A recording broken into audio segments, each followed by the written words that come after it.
Hai semua, perkenalkan kami dari kelompok 7 Sejarah Kebudayaan Islam dengan dosen pengampu Ibu Lestari Dara Cinta Utami Ginting, SSMA. Pada video ini, kami akan menampilkan bagaimana terlaksananya presentasi yang telah usai kami laksanakan pada tanggal 17 Mei tahun 2023. Adapun judul yang kami angkat pada presentasi ini yaitu Islam di Amerika. Tanpa berlama-lama lagi, langsung saja kita saksikan presentasi kami dari kelompok 7. Terima kasih atas waktu dan kesempatan yang telah diberikan kepada kami. Pertama-tama kami sangat mengucap syukur atas berkat rahmat dan karunia Tuhan Yang Maha Esa, kami kelompok 7 dapat berada di daring ini untuk mempresentasikan hasil dari diskusi kami yang berjudul Islam di Amerika. Kami mengucapkan terima kasih kepada Ibu Lestari Dara Cinta Utami Ginting sebagai dosen pengampu yang telah memberikan tugas ini kepada kami. Kami juga berterima kasih kepada teman-teman sekalian yang sudah bersedia untuk menjadi audiens dalam presentasi kami hari ini. Sebelumnya saya akan memperkenalkan anggota dari kelompok 7. Yang pertama ada Nicholas Suprianto sebagai ketua kami. Selanjutnya ada Muhammad Salilul Amri. Selanjutnya ada saya sendiri, Elias Jeziga sebagai moderator. Selanjutnya ada Ahmad Ongga Jerantau. Selanjutnya ada notulen kami, Dela Ananda Ada. Selanjutnya ada Theodora Tambunan. Dan yang terakhir ada Melisna Purba. Saya juga akan membacakan table of content dari presentasi yang akan kami bahas nantinya. Yang pertama ada sejarah masuknya Islam di Amerika. Selanjutnya kami juga akan membahas bagaimana kondisi awal Islam di Amerika. Selanjutnya ada perkembangan Islam di Amerika.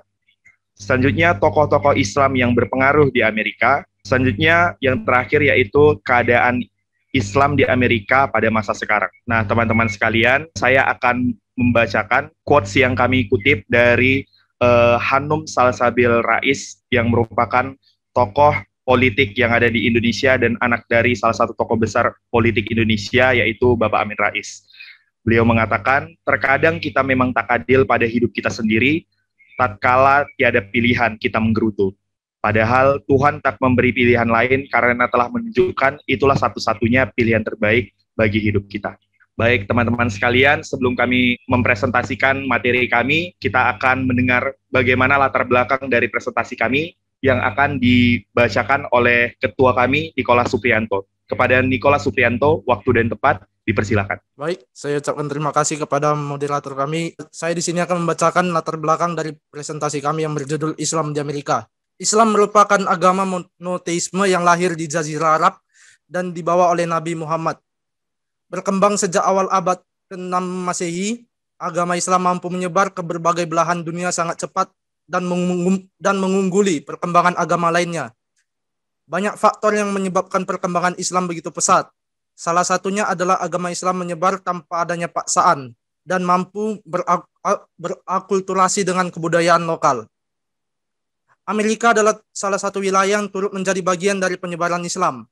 Meskipun di Amerika sendiri penyebaran Islam tidak melewati sistem militer atau pendudukan dan semacamnya, namun Islam di Amerika memiliki penduduk yang cukup banyak, sekitar 22% dari jumlah penduduk. Namun, berbagai teori dan kajian masih belum menemukan titik tengah secara pasti tentang bagaimana masuknya Islam ke Amerika. Tidak mengherankan apabila penyebaran Islam di Amerika kurang jelas kapan dan dibawa oleh siapa saja, mengingat kebudayaan yang berkembang di Amerika cenderung bersifat kebudayaan Eropa. Penyebutan Amerika dan Islam juga kerap kali disebut sebagai dua hal yang berbeda dan cenderung bertentangan. Amerika merupakan wilayah politik yang jauh lebih cenderung bersifat kebudayaan, sedangkan Islam adalah agama. Perbincangan kedua kata tersebut sering tidak dapat disatukan. Amerika dicitrakan tidak bisa bersanding dengan Islam, sedangkan Islam tidak bisa bertemu dengan segala sesuatu yang bernuansa Amerika. Hal ini sangat unik dikaji dan tinjau dari sisi historisnya untuk membelah mengapa pemikiran-pemikiran demikian dapat timbul dan tumbuh di tengah masyarakat. Sekian latar belakang dari pembahasan kelompok kami, saya kembalikan kepada moderator. Baik, terima kasih kepada Nicholas Suprianto atas penjelasannya mengenai latar belakang presentasi. Selanjutnya, mari kita mendengarkan mengenai sejarah masuknya Islam di Amerika yang akan dijelaskan oleh Dela Ananda Ada. Kepada Dela, waktu dan tempat dipersilakan. Saya Dela Ananda Adaha akan menjelaskan tentang sejarah masuknya Islam di Amerika. Seorang ahli geografi Muslim menceritakan bahwa jauh sebelum Columbus menemukan benua Amerika, 8 orang ahli pelayaran Muslim telah menemukan serangkaian perjalanan dari Lisabon guna menemukan beberapa daerah yang ada di sekitar Atlantik. Dikabarkan bahwa ke-8 petualangan Muslim tersebut akhirnya dapat menembus lautan Atlantik dan mendarat di sebuah daerah di sekitar Amerika Selatan. Informasi inilah yang kemudian dimanfaatkan oleh Columbus menemukan sebuah daerah di seberang Atlantik yang bernama Amerika. Informasi ini ditentang dengan keras oleh para ahli sejarah dan diklaim sebagai berita yang tidak memiliki landasan argumentasi sejarah yang kuat. Sebaliknya, para ahli kemudian tidak membantah kalau migrasi Muslim memasuki Amerika pada kurun waktu antara abad ke-16 sampai ke abad 17. John L. Esposito dengan menyatakan bahwa awal mula kedatangan migran Muslim pertama di Amerika terjadi ketika para bangsawan Eropa mendatangkan budak dari Afrika. Dari sekian banyak budak yang ada, ternyata 1/5 dari mereka adalah beragama Islam. Namun, sesampai mereka di Amerika, sebagian di antara mereka kemudian murtad dari agama asli mereka dan berpindah ke agama Kristen. Migran Muslim yang menginjakkan kaki pertama di Amerika memberikan pengaruh kepada penduduk asli setempat, baik langsung maupun tidak langsung. Persentuhan antara warga asli setempat dengan para migran telah membawa pengaruh terhadap para migran, telah faktor demokrasi Amerika, politik, ekonomi, dan perdagangan. Baik, saya kembalikan pada moderator. Baik, terima kasih Dela Ananda Ada atas penjelasannya mengenai sejarah masuknya Islam di Amerika. Selanjutnya, marilah kita mendengar materi mengenai kondisi awal Islam di Amerika yang akan dijelaskan oleh Saudari Theodora. Pada Saudari Theodora, waktu dan tempat dipersilakan. Terima kasih kepada moderator yang telah memberikan saya kesempatan untuk membaca materi saya, yaitu kondisi awal Islam di Amerika. Umat Islam yang tinggal di Amerika Serikat terdiri dari beberapa kelompok, yaitu pertama, penduduk asli Amerika atau disebut indigenous, yaitu penduduk yang lahir serta dibesarkan di sana, berkewarganegaraan Amerika dan beragama Islam. Kedua adalah para Muslim imigran, yaitu orang-orang Muslim yang hijrah dari negerinya menuju Amerika Serikat dan akhirnya menetap di sana. Ketiga adalah kelompok Muslim kulit hitam yang menanamkan dirinya dengan bilalai. Keempat, orang yang menetap sementara di Amerika Serikat, baik sebagai diplomat, mahasiswa, pengusaha, atau yang mempunyai urusan lain yang biasa disebut sojourners. Sedangkan kedatangan para imigran ke Amerika melalui beberapa gelombang pertama pada tahun 1875 sampai 1912, pendatang ini terdiri dari orang-orang yang tidak mempunyai keterampilan kerja dan tidak terpelajar. Arus imigran ini terhenti menjelang akhir Perang Dunia Pertama. Gelombang kedua berlangsung pada abad ke-20 yang umumnya terdiri dari keluarga, saudara, kerabat, atau kenalan para imigran yang telah ada di Amerika sebelumnya. Kemudian terhenti karena pecah Perang Dunia Kedua. Undang-undang keimigrasian pada masa itu hanya mengizinkan orang-orang negro dan atau orang-orang kulit putih masuk ke Amerika. Orang-orang Arab tidak termasuk dalam kategori ini. Gelombang ketiga terjadi antara pertengahan tahun 1940-an dan pertengahan 1960-an. Banyak di antara mereka yang datang pada gelombang ini memiliki tingkat pendidikan yang lebih baik dibanding pendatang sebelumnya. Mereka berasal dari Timur Tengah, India, Pakistan, Eropa, Timur, dan Uni Soviet. Gelombang keempat dan masih berjalan sampai sekarang dimulai sekitar tahun 1967. Mereka yang datang pada gelombang ini adalah dari kalangan terpelajar dan umumnya menguasai bahasa Inggris dengan baik. Ada beberapa anggapan bahwa Muslim Amerika pertama adalah imigran Arab dari kalangan Afro-Amerika dengan cara jual beli budak. Namun anggapan ini dibantai oleh Akbar Muhammad, seperti yang dikutip oleh Atta Abdul Hakim bahwa orang Amerika pertama yang masuk Islam adalah Reverend Norman, seorang misionaris gereja Metodis di Turki, yang memeluk Islam pada tahun 1870. Ini terjadi 5 tahun sebelum kedatangan imigran gelombang pertama ke Amerika. seorang konsultan asal Amerika Serikat di Filipina pada akhir abad ke-16. Kekecewaannya terhadap Kristen mendorong Webb melakukan surat menyurat dengan Mirza Ghulam Ahmad, pimpinan Ahmadiyah di Lahore. Webb kemudian menerbitkan jurnal The Muslim World serta jumlah naskah lain tentang Islam. Terima kasih, saya kembalikan kepada moderator. Baik, terima kasih Diodara atas penjelasannya mengenai kondisi awal Islam di Amerika. Selanjutnya marilah kita mendengar materi mengenai perkembangan Islam di Amerika yang akan dijelaskan oleh Melis Napurba. Kepada Melis Napurba, waktu dan tempat dipersilakan. Baik, terima kasih kepada moderator yang telah mengizinkan saya untuk membawakan materi saya yang berjudul Perkembangan Islam di Amerika. Amerika sudah mengenal Islam sejak awal masa kolonial. Beberapa bukti menunjukkan bahwa Christopher Columbus mampu membawa perjalanan terkenal ke Amerika dengan bantuan navigator Muslim. Para founding fathers Amerika sejak dulu memang sudah akrab dengan budaya Islam dan sudah menjalin hubungan yang kuat dengan beberapa pemimpin negara-negara Islam.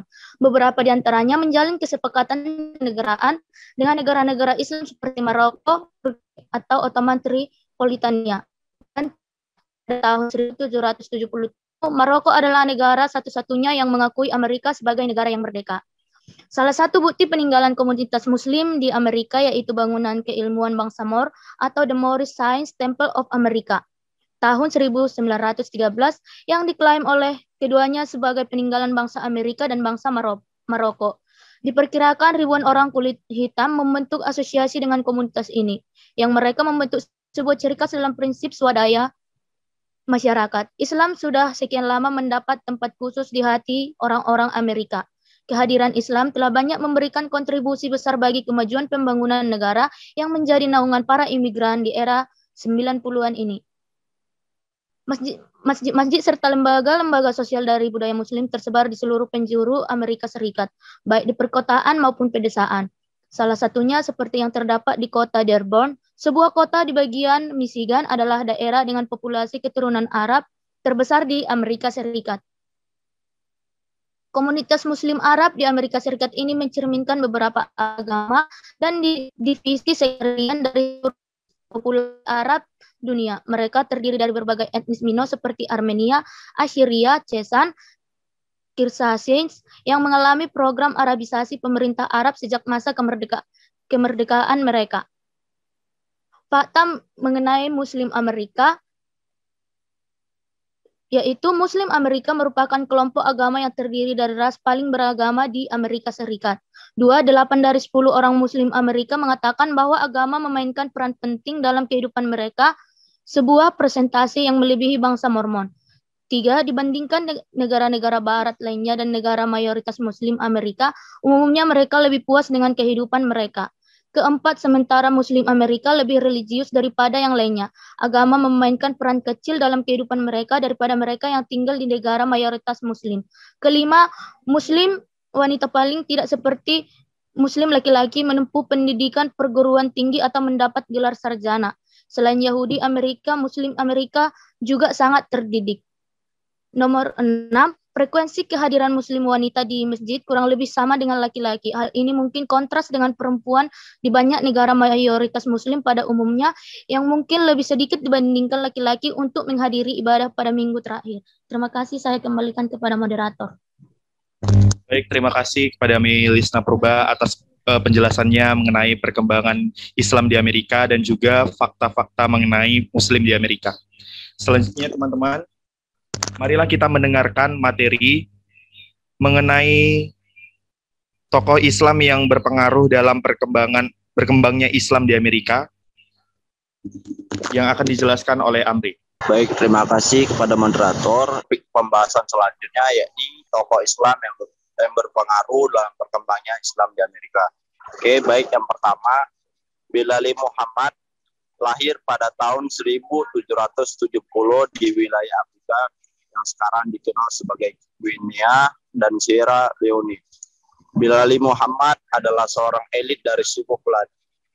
Bilal Muhammad memiliki keterampilan dalam menguasai bahasa Arab dan memiliki pengetahuan dalam hadis, tafsir, dan hal-hal syariah. Karena dia berpendidikan, dia diizinkan untuk naik status di komunitas Buddha. Bilali Muhammad memiliki peran dalam penyebaran Islam di Amerika, yakni Bilali Muhammad menulis manuskrip 13 halaman tentang hukum Islam dari mazhab Maliki yang disebut sebagai dokumen Bilali yang ia berikan kepada temannya sebelum meninggal dunia. Baik, tokoh selanjutnya Ayuba Sulaiman Diallo. Ayub Diallo lahir di Senegal dari keluarga Muslim Fulbe yang terpandang. Dia juga dikenal sebagai Job Ben Solomon. Dirinya menulis beberapa memoir dan menjadi budak di Maryland selama beberapa tahun. Dia akhirnya kembali ke Senegal ke akar restorannya yang masih seorang Muslim. Yang ketiga, Yero Mahmud lahir di Guinea pada tahun 1736 dan meninggal dunia pada tahun 1823 dengan status sebagai orang merdeka. Dia tiba pada usia 14 tahun di Maryland bersama saudara perempuannya. Yero Mahmud memiliki keterampilan seperti Bilali Muhammad, yakni menguasai bahasa Arab dan mempraktikkan Islam secara terbuka sampai kematiannya. Selanjutnya, yang keempat, Abdurrahman Ibrahim Ibnu Sori. Ibrahim Abdurrahman Ibnu Sori lahir di Guinea. Dia juga merupakan sebagai Pangeran Asmod Budak, putra Raja Sori dari desa Timbo. Abdurrahman adalah seorang pemimpin militer. Dia menjadi budak akibat penyergapan dan dijual kepada pemilik budak bernama Thomas Foster di Mississippi. Abdurrahman menikah dan memiliki anak. Ia bekerja selama 40 tahun sebelum dibebaskan dan dia meninggal selama perjalanan kembali. Abdurrahman menulis surat kepada keluarganya di Afrika Barat dalam bahasa Arab yang dibacakan oleh Sultan Maroko. Sultan Maroko Abdurrahman membaca surat tersebut, lalu berkat kuasa Tuhan Yang Maha Esa, Sultan Maroko merasa terenyuh sehingga ia mengajukan petisi kepada Presiden Amerika Serikat dan Prince Adams untuk membebaskan Abdurrahman Ibrahim Ibnu Sori. Dan terakhir, Omar Ibnu Said lahir di Fouta, Toro, Senegal pada tahun 1770 dan ia ditangkap tahun 1807. Dia dikenal sebagai Omar Farao dan Pangeran Omaro. Meskipun ada laporan yang mengatakan dia masuk Kristen di kemudian hari, banyak sumber mengatakan bahwa ada lebih dari yang terlihat dalam situasi ini. Meskipun demikian, dia dikenal sebagai ulama Islam berpengetahuan luas di berbagai bidang, mulai dari aritmatika hingga teologi, yang menulis beberapa teks Arab. Mungkin itu saja yang bisa kami paparkan tentang tokoh-tokoh Islam yang berpengaruh dalam perkembangan Islam di Amerika. Saya kembalikan kepada moderator dan terima kasih. Baik, terima kasih Amri atas penjelasannya mengenai tokoh Islam yang berpengaruh dalam berkembangnya Islam di Amerika. Selanjutnya saya sendiri akan membacakan mengenai bagaimana keadaan Islam di Amerika pada masa sekarang. Nah, mengenai agama Islam di Amerika pada masa sekarang ini, dapat kita ketahui dengan seksama bahwa Amerika merupakan daerah dengan populasi Islam yang sangat kecil, karena Amerika sendiri adalah wilayah dengan penganut non-Muslim yang banyak. Berdasarkan data yang kami himpun dari beberapa sumber yang ada di internet, kami mengkalkulasikan presentasi umat Muslim yang ada di beberapa negara besar di Amerika. Yang pertama itu ada di Meksiko, yaitu sebanyak 758 umat. Selanjutnya di Amerika Serikat ada 3,85 juta jiwa. Selanjutnya di Brazil ada 767.583 jiwa. Dan di Kanada ada 1.053.945 jiwa. Selanjutnya di Argentina diperkirakan berada di angka 856.000 jiwa. Nah, dari jumlah populasi agama Muslim di negara-negara besar Amerika ini, dapat kita ketahui secara jelas bahwa agama Muslim itu tidak terlalu banyak tersebar di benua Amerika. Namun walaupun begitu, masih terdapat umat Muslim yang ada di sana. Umat Muslim di Amerika pada umumnya adalah imigran dari negara Asia Barat atau wilayah Arab, dan sebagian dari mereka pada umumnya menjalin hubungan dengan masyarakat setempat dan pada akhirnya mempunyai keturunan yang mewariskan agama Islam. Hal itu merupakan salah satu hal yang membuat agama Muslim semakin berkembang dari tahun ke tahun. Nah, umat Muslim yang ada di Amerika juga pada masa sekarang ini juga membentuk banyak organisasi-organisasi Muslim yang sebenarnya memiliki tujuan yang sama, yaitu untuk mempererat dan bekerja sama dengan sesama umat Muslim yang berada dalam satu kawasan, dalam hal ini Amerika. Di negara yang mayoritas non-Muslim seperti Amerika, tentunya banyak terdapat makanan non-halal untuk dikonsumsi oleh umat Muslim, dan hal ini menjadi hal yang perlu diperhatikan oleh umat Muslim di sana untuk bijak dalam memilih makanan untuk dikonsumsi. Sebelumnya, saya juga akan membacakan beberapa organisasi Islam yang berkembang di Amerika pada saat ini. Yang pertama itu ada American Society of Muslims atau Masyarakat Muslim Amerika. Selanjutnya ada organisasi Islamic Society of North America. Selanjutnya ada Islamic Circle of North America. Selanjutnya ada Islamic Supreme Council of America. Selanjutnya ada Muslim Students Association atau Asosiasi Pelajar-Pelajar Muslim. Teman-teman sekalian, di Amerika juga terdapat beberapa lembaga pendidikan sekolah yang menampung peserta didik Muslim di Amerika. Seperti contohnya Sekolah Nurul Iman di kampus Brunwich Selatan. Selanjutnya di bagian Maryland juga terdapat sekolah Islam yang berkembang dengan cukup pesat seperti Al-Huda School Darussalam. Di masa sekarang penggunaan hijab telah marak oleh sebagian besar muslimah Amerika, walaupun masih banyak juga yang tidak mengenakannya karena masalah stigma yang buruk dan juga faktor lainnya. Tentunya paling marak itu setelah peristiwa WTC pada tanggal 11 September tahun 2001. Namun, perbedaan dan stigma buruk seperti itu tak membutakan beberapa mata masyarakat Amerika untuk menjunjung yang namanya toleransi. Dalam hal ini adalah toleransi beragama. Baiklah teman-teman, sekian presentasi dari kami. Mungkin dari teman-teman ada yang ingin menyampaikan pertanyaan atau tanggapan mengenai presentasi yang telah kami bawakan. Dipersilakan kepada tujuh orang penanya. Sebelumnya saat bertanya tolong disertakan nama, NIM, asal kelompok, dan juga pertanyaan itu akan ditujukan kepada siapa. Dan juga teman-teman yang ingin bertanya juga dapat melampirkan pertanyaannya ke grup WhatsApp. Dipersilakan kepada teman-teman yang ingin bertanya. Yang pertama ada Ridwan Syahbani. Kepada Ridwan Syahbani, dipersilakan. Terima kasih kepada kelompok 7. Saya Ridwan Syahbani dengan NIM 220706030. Saya dari kelompok 6 dan ingin bertanya kepada Theodora. Pertanyaannya adalah bagaimana perkembangan dan tantangan terkini yang dihadapi umat Islam di Amerika? Terima kasih. Baik, terima kasih atas pertanyaannya Saudara Ridwan Syahbani. Selanjutnya kami persilakan kepada Saudara Rizky Putra Permono untuk memberikan pertanyaan. Kepada Rizky Putra Permono, waktu dan tempat dipersilakan. Terima kasih kepada Elias sebagai moderator. Nama saya Rizky Putra Permono dengan NIM 2207060007. Pertanyaan saya tujukan kepada Muhammad Salihul Amri. Mengapa tokoh-tokoh Islam yang berpengaruh di Amerika merupakan orang-orang yang berstatus sebagai budak? Baik, terima kasih Rizky atas pertanyaannya. Selanjutnya kami persilakan kepada Saudari Karmila untuk memberikan pertanyaan. Kepada Saudari Karmila, waktu dan tempat dipersilakan. Terima kasih kepada moderator. Perkenalkan, nama saya Karmila, NIM 2207060041 dari kelompok 2. Pertanyaannya ditujukan kepada Elias. Pertanyaannya yaitu, kontribusi seperti apa yang dilakukan oleh umat Muslim sehingga banyak tokoh Amerika yang masuk Islam? Terima kasih. Baik, terima kasih Karmila atas pertanyaannya. Selanjutnya kami persilakan Saudara Fatih Arif Gibran Siregar untuk memberikan pertanyaan. Kepada Fatih, waktu dan tempat dipersilakan. Baik, terima kasih Saudara Elias. Nama saya Fatih Arif Gibran Siregar dengan NIM 220706040.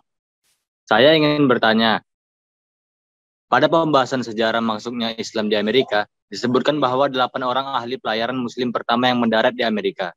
Siapa sajakah 8 orang yang dimaksud tersebut? Terima kasih. Baik, terima kasih Fatih. Tapi pertanyaannya untuk siapa ya Fatih? Yang belum siapa aja? Nicholas Suprianto belum. Untuk Nicholas pertanyaannya. Baik, terima kasih Fatih. Selanjutnya kami persilakan kepada Saudara Muhammad Rifi Ananda untuk memberikan pertanyaan kepada Randa. Waktu dan tempat dipersilakan. Terima kasih kepada Elias. Perkenalkan, nama saya Muhammad Rifi Ananda, NIM 2207060015. Saya ingin bertanya kepada Melisna Purba. Apa yang kamu ketahui tentang keberadaan umat Islam di Amerika? Apakah Islam di sana terjadi konflik atau kesindisan dengan agama lain? Terima kasih. Baik, terima kasih Randa atas pertanyaannya. Selanjutnya kami persilakan kepada Saudara Rafael Naibaho untuk memberikan pertanyaan. Kepada Bung Rafael, waktu dan tempat dipersilakan. Terima kasih kepada moderator dari kelompok 7 yang telah memberikan saya kesempatan untuk dapat memberikan pertanyaan. Pertanyaan ini saya tujukan kepada Melisna Purba. Nama saya Rafael Devano Alvaro Naibaho dengan NIM 2207060011. Seperti yang telah kita dengarkan dari materi yang disampaikan oleh teman-teman dari kelompok 7, bahwa di benua Amerika, khususnya negara Amerika, merupakan negara dengan populasi Islam yang kecil. Nah, tentu di negara itu berkembang yang namanya Islamofobia. Bagaimana tanggapan dari kelompok 7 terhadap pencegahan dari berkembangnya Islamofobia di Amerika? Sekian pertanyaan dari saya, terima kasih. Baik, terima kasih Saudara Rafael Naibaho atas pertanyaannya, tetapi pertanyaannya itu nanti ditujukan kepada Dela ya, soalnya Melisna udah ada yang ngambil. Oke, Elias. Terima kasih Rafael Naibaho. Saudara Haikal dipersilakan. Oke, terima kasih kesempatannya. Saya Haikal Muhammad Rehan dari kelompok 3 dengan NIM 2207060051. Kira-kira awal dari Islamofobia ini berangkat dari gerakan seperti apa? Terima kasih Elias atas kesempatan saya bertanya. Baik teman-teman sekalian, kami akan mendiskusikan pertanyaan dari teman-teman sekalian. Maka dari itu kami alihkan kembali kepada kelompok 6. Baik teman-teman, kami akan menjawab pertanyaan dari teman kami Ridwan Syahbani yang akan dijawab oleh Theodora. Kepada Saudari Theodora, waktu dan tempat dipersilakan. Terima kasih kepada moderator, saya akan menjawab pertanyaan dari Ridwan Syahbani. Pertanyaannya, bagaimana perkembangan dan tantangan terkini yang dihadapi umat Islam di Amerika? Salah satu perkembangan penting adalah peningkatan kesadaran dan pemahaman tentang Islam di antara masyarakat Amerika. Banyak organisasi dan individu Muslim yang berperan aktif dalam berbagai bidang termasuk politik, pendidikan, dan advokasi. Namun, umat Islam juga dihadapkan pada tantangan seperti diskriminasi dan stereotip negatif. Mereka sering menghadapi tindakan intoleransi, pembatasan kebebasan beragama, dan persepsi negatif terhadap Islam yang dapat mempengaruhi kehidupan sehari-hari mereka. Selain itu, isu keamanan dan pemantauan yang terkait dengan pencegahan terorisme juga dapat memberikan dampak tersendiri pada komunitas Muslim di Amerika. Hal ini dapat memicu rasa ketidakamanan, stigmatisasi, dan pengawasan yang berlebih terhadap umat Islam. Perkembangan dan tantangan ini terus berkembang seiring waktu dan dapat berbeda-beda di berbagai wilayah di Amerika. Tetapi secara umum, umat Islam di Amerika menghadapi upaya untuk memperkuat identitas dan kontribusi mereka sambil mengatasi berbagai rintangan dan persepsi negatif. Bagaimana dengan saudari Ridwan? Jawaban saya terima. Baik, terima kasih Theodora atas jawabannya. Selanjutnya, mari kita mendengarkan jawaban dari pertanyaan Saudara Rizky Putra Permono yang akan dijawab oleh Saudara Muhammad Sailul Amri. Kepada Amri, waktu dan tempat dipersilakan. Baik, di sini kami akan mencoba menjawab dari pertanyaan Rizky Putra Permono. Oke, langsung saja. Menurut kami, salah satu faktor penyebaran agama Islam di Amerika adalah didatangkannya budak-budak Afrika ke Amerika yang pada umumnya beragama Islam. Nah, tentunya kita harus mengetahui dulu Amerika itu bagaimana. Nah, menurut kelompok kami, Amerika merupakan negara demokratis sehingga tidak sedikit Muslim Afrika yang lebih memilih tinggal di Amerika daripada kembali ke negara asalnya. Nah, jadi banyak para budak-budak itu yang didiskriminasikan, lalu mereka mencari tempat dan mereka pergi ke Amerika untuk menyebarkan agama Islam. Ya seperti kita ketahui yang 5 tokoh tadi, ya Bilal Muhammad, Ayuba Sulaiman Diago, Raum Mahmud, Abdurrahman Ibrahim Ibnu Sori, dan terakhir Umar Ibnu Said merupakan budak-budak yang berasal dari Afrika. Sekian dari kami, saya kembalikan kepada Elias selaku bertanya. Baik, terima kasih Saudara Amri atas jawabannya. Sekarang marilah kita mendengarkan jawaban atas pertanyaan dari Saudara Fatih Arif Gibran Siregar kepada Nicholas. Waktu dan tempat dipersilakan untuk menjawab. Baik, terima kasih kepada moderator. Saya di sini akan menjawab pertanyaan dari Saudara Fatih. Dengan pertanyaan, siapa saja 8 tokoh awal yang melakukan pelayaran ke Amerika? 8 tokoh ini merupakan ahli-ahli geografi atau navigator Muslim yang berasal dari berbagai wilayah yang tentunya tidak bersamaan datang, namun mereka menjadi pelopor awal yang disebutkan sebagai orang-orang yang menemukan Amerika. Di antaranya adalah Abul Hasan Ali Ibnu Al-Husain Al-Musadi, kemudian ada Al-Idrisi, kemudian Cihab ad-Din Abul Abbas Ahmad bin Fadl Al-Umari, dan Ibnu Batuta. Kemudian ada seorang navigator Muslim dari Cordoba di Andalusia, yakni Kaskas Ibnu Said Al-Ibnu Aswad, yang sampai di Amerika pada tahun 889 Masehi. Kemudian, menurut catatan Dr. Yusuf Emrowi, pada pemerintahan Khalifah Abdul Rahman III dari dinasti Umayyah, ada juga pelayaran orang-orang Islam dari Afrika yang berlayar ke Pelabuhan Delba ke barat menuju Lautan Atlantik, yang dipimpin oleh Ibnu Faruk. Kemudian yang terakhir ada Sultan Abu Yakub Sidi Yosef, Raja ke-6 dari dinasti Marinid. Kapalnya mendarat di Pulau Green di Laut Karibia pada tahun 1291. Demikian jawaban dari saya. Bagaimana Saudara Fatih, apakah menerima jawaban dari saya? Sangat lengkap dan jelas. Terima kasih Saudara Nicholas. Saya kembalikan kepada moderator. Baik, terima kasih Saudara Nicholas atas jawabannya. Selanjutnya kita akan mendengarkan jawaban atas pertanyaan dari Saudari Kamila yang akan saya jawab sendiri. Pertanyaannya itu tadi, kontribusi seperti apa yang telah dilakukan oleh umat Islam sehingga banyak tokoh Amerika Serikat yang masuk Islam.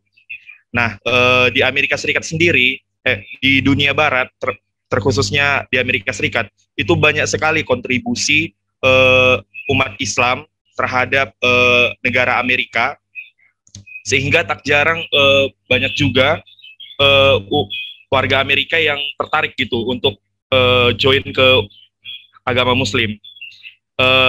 Tapi dari segala sumber yang saya baca, salah satu kontribusinya yang sangat besar itu adalah dukungan negara Islam untuk kemerdekaan Amerika. Muslim Maroko memainkan peranan penting dalam masa-masa kemerdekaan Amerika tahun 1776. Hal ini disampaikan oleh Presiden Barack Obama dalam pidato terkenalnya di Kairo, Mesir pada tanggal 4 Juni tahun 2000 silam. Maroko pada saat itu masih kesultanan.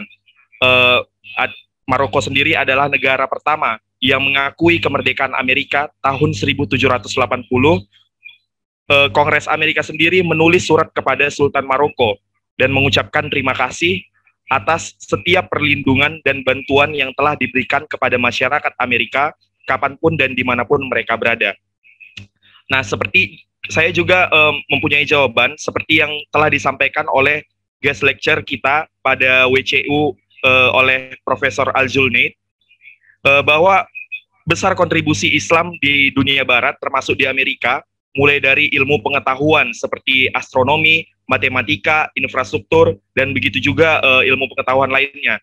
Dan jika kita melihat pada masa sekarang ini, umat Muslim juga banyak melakukan kontribusi di Amerika. Contohnya banyak juga umat muslim yang berperan dalam parlemen, begitu juga dalam keamanan, begitu juga dalam pendidikan. Itu banyak juga umat muslim yang mengambil alih dalam hal itu di Amerika. Ya, bagaimana Carmila? Terima kasih Elias atas jawabannya. Baik, terima kasih moderator.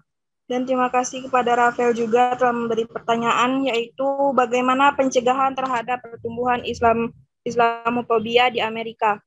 Jawabannya, sebuah strategi perlu dipikirkan dan dirancang ketika muncul fenomena sosial seperti Islamofobia. Ketika umat Islam memiliki harga diri, memang ia tidak perlu khawatir dan ketakutan atas pihak lain terhadap Islam.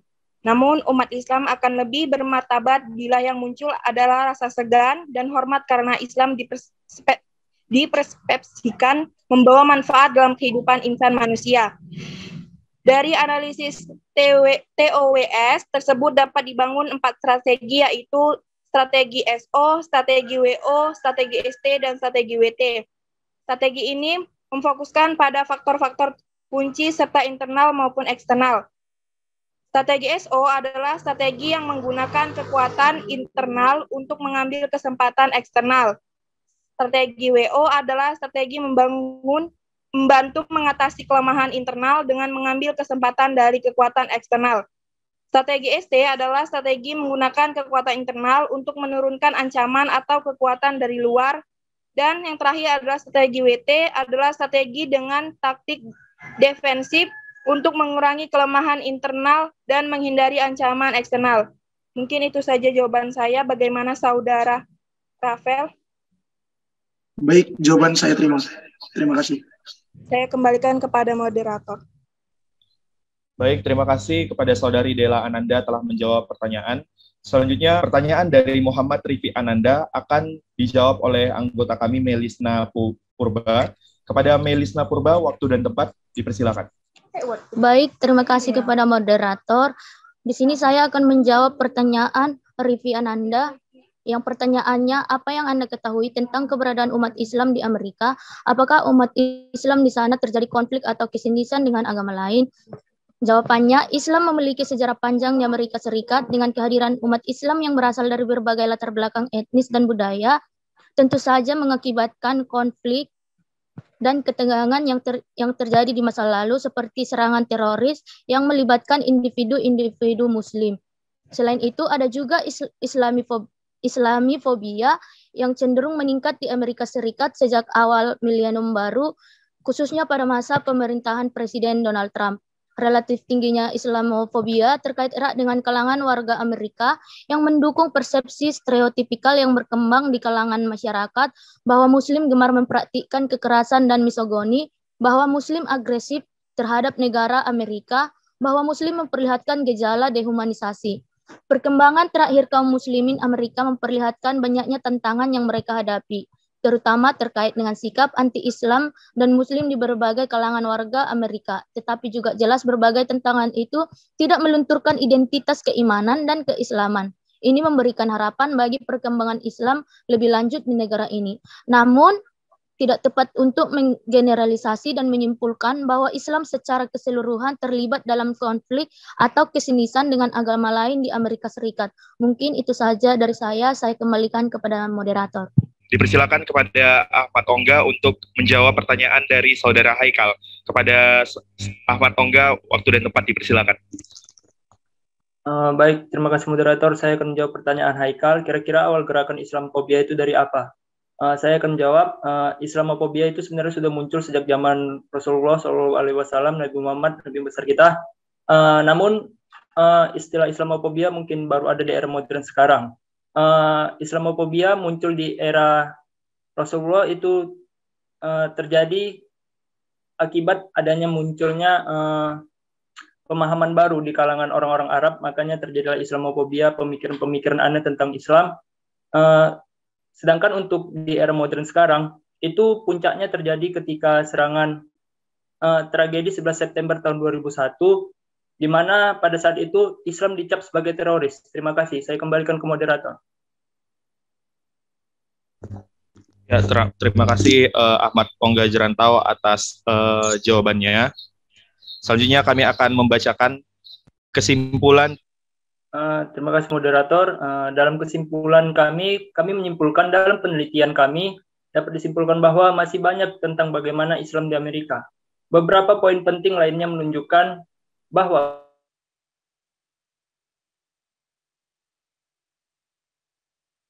pemahaman Amerika yang mengakar sejak serangan 11 September tahun 2001. Islam agama yang damai, agama keras dan suka membunuh. Terima kasih.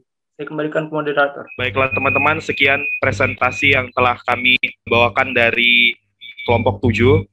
Jika ada kesalahan atau kekurangan, mohon dimaafkan. Semoga kami dapat membuat lebih baik ke depannya.